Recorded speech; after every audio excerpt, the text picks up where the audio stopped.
जिस शख्स में कुर्बानी की शराइत पाई जाए तो फिर उस पर बकरी या बकरा कुर्बान करना या ऊंट और गाय के 7वें हिस्से को अपनी तरफ से यानी मिलाना कुर्बानी के जानवर में ये वाजिब होता है।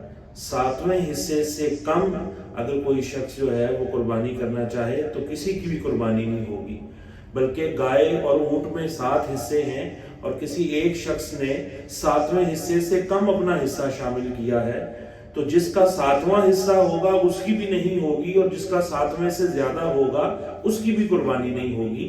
तो कम से कम हर एक का एक हिस्सा जरूर होना चाहिए, यानी 7वां हिस्सा तो कम से कम 7 शुरका में से हर एक का होना चाहिए। ऐसा भी हो सकता है कि उन 7 हिस्सों में से किसी के हिस्से ज्यादा हो किसी के कम, सबके हिस्से बराबर होना जरूरी नहीं है कि एक के जो है वो 3 हैं और एक के 2 हैं और एक के भी 2 हैं, या एक के 4 हैं और एक के 3 हैं। ऐसा भी हो सकता है। किसी का 1.5 है और किसी का बकिया 5.5 हिस्से हैं, किसी के 3.5 और दूसरे के भी 3.5, ऐसा भी हो सकता है। लेकिन 7वें हिस्से से कम हिस्सा नहीं होना चाहिए, इस बात का ख्याल रखना बहुत जरूरी है।